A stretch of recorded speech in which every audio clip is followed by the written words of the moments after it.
Hola, mi nombre es Elizabeth Salmón y hoy día vamos a conversar acerca de qué son los derechos humanos. Los derechos humanos han sido estudiados desde diversas disciplinas.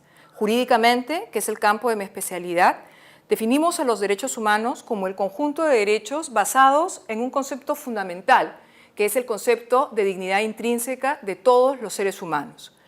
La finalidad de los derechos humanos es preservar una esfera de libertad que nos protege frente al poder político o el poder del Estado, y estos derechos se plasman, encuentran referente jurídico tanto en fuentes nacionales, como puede ser la Constitución, las leyes, como en fuentes internacionales, que son los tratados, sea de carácter general o sea de carácter regional.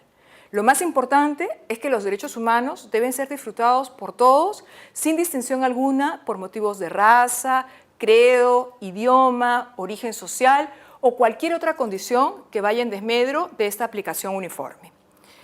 Vistos así, en realidad, los derechos humanos son un fundamento esencial para un concepto que es la paz.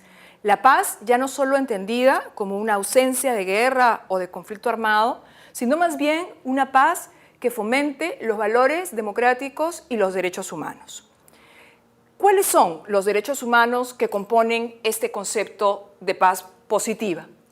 Tradicionalmente se ha planteado la conformación de los derechos humanos en base a generaciones, no creo que sea la perspectiva contemporánea, que más bien apuesta por la interdependencia, la indivisibilidad y la universalidad de todos los derechos humanos. Pero si tenemos que entrar en detalle, creo que resulta claro que no podemos hablar de una paz verdadera si no hay un respeto, por ejemplo, a la vida, a la integridad, a la libertad, que tradicionalmente eran los llamados derechos de la primera generación. Pero al mismo tiempo, ¿de qué serviría todo eso si la persona no puede acceder a la alimentación, a la educación, a una vivienda digna, al trabajo? Y en esa perspectiva hablábamos de los derechos de la segunda generación. En cualquier caso, y más allá de que hoy se plantee nuevos derechos que garantizan a su vez los anteriores, como son la paz, el desarrollo y el medio ambiente, repito que es difícil imaginarnos un mundo que respete los derechos humanos sin tener en cuenta que todos estos se manifiestan de una manera interdependiente. No se puede hablar de una vida digna, por ejemplo, sin un derecho a la alimentación. Indivisibles, no se puede plantear que vamos a gozar de unos, pero no de otros. Y universales porque corresponden a todo el género humano. También se ha planteado en el desarrollo de los derechos humanos que hay derechos que tienen características generales, es decir, que corresponden a todos los seres humanos por definición. Pero al mismo tiempo podemos encontrar que las necesidades de la sociedad hacen que sea necesario incidir en algunos grupos vulnerables que requieren que sus derechos sean particularmente protegidos. Por ejemplo, si hablamos de los derechos de las mujeres, del tema de los niños y sus derechos particulares, el caso específico de los miembros de los pueblos indígenas o muy recientemente del tema de las personas con discapacidad, entre otros.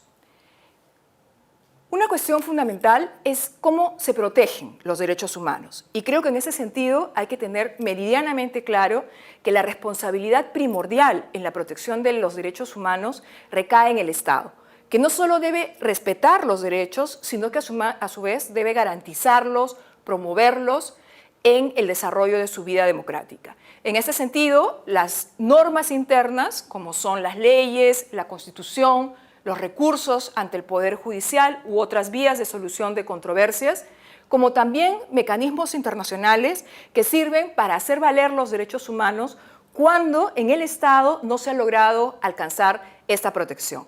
De esta manera, los mecanismos internacionales, y hay que tener mucho cuidado en esto, solo actúan de manera subsidiaria. Es decir, los mecanismos internacionales no están llamados a sustituir la acción de la justicia del Estado, sino que por el contrario son como una última garantía cuando el Estado no quiere respetarlos ni protegerlos.